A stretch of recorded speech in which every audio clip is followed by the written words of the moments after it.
Two-timer. That's two-time national champion Andrew Mackiewicz. Andrew, how's it feel to repeat on last year's title? It's definitely a relieving feeling. Definitely wanting to have the title back this year. A lot more pressure than last year. Last year was more of a just getting into it and give it all that I got with nothing to lose. This year I had to defend the title, which I did, and I'm really grateful that I was able to succeed in that. Now, we talked to you a little bit a couple months ago, I think, at the December NAC in Baltimore. You walked us through kind of that mid-season point, how you were feeling, where your mind was. Bring us back all the way to last year and where you started at the beginning of the season, all the way to where you are now. I mean, you probably went into last year thinking, what, as far as a freshman, coming into Penn State and eventually winning a national title? Last year's this competition and the whole season of collegiate fencing was very new to me.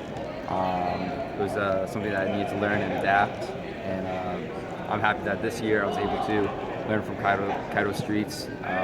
Everything for the past 2 years, he's been a great teammate, captain, and most of all a friend, and he's definitely helped me improve my fencing in the last 2 seasons.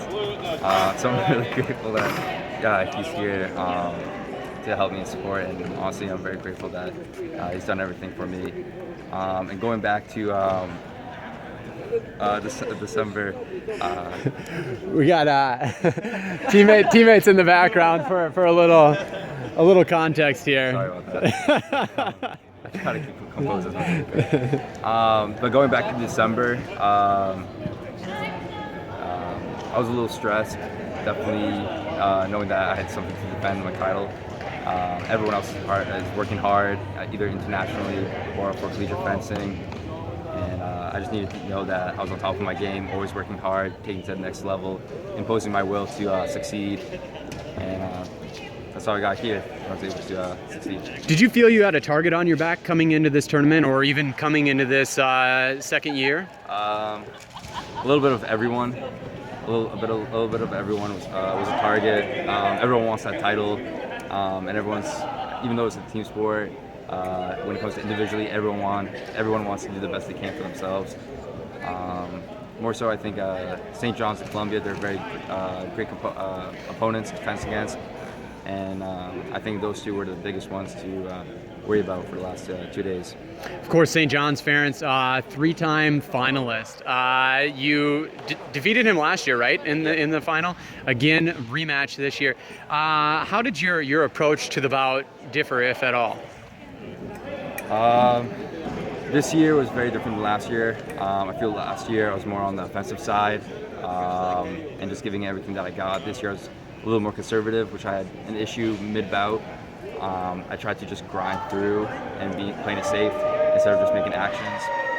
But towards the end of the bout, I worked around that. I recollected myself and worked on making the actions that I would need to finish the bout.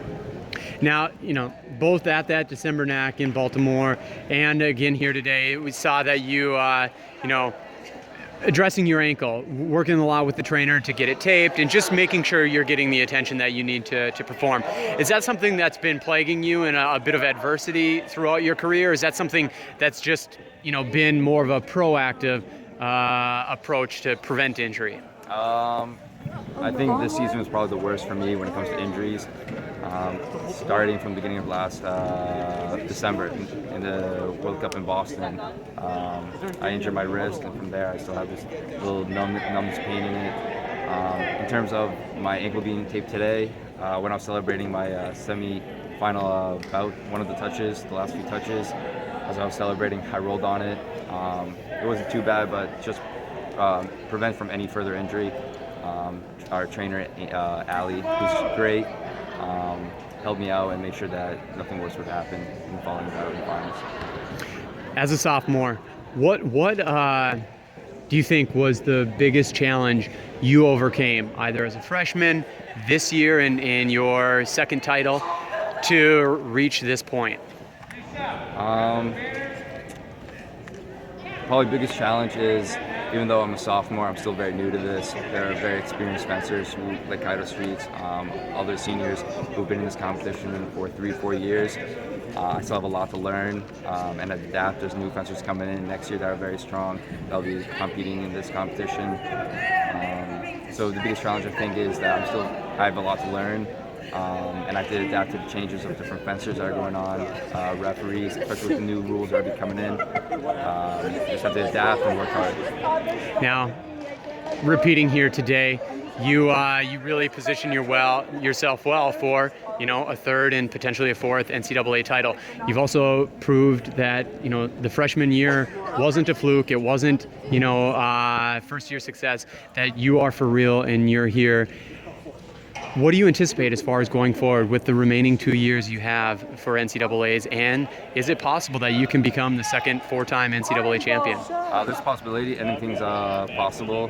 I don't want to jinx myself or anything, but anything's possible. There's great fencers. Putting most effort as I can for this competition, and just have to work harder because there's good other people that are working just as hard, and hopefully it can happen. All right, well, you're definitely on the path to do that. Congratulations again.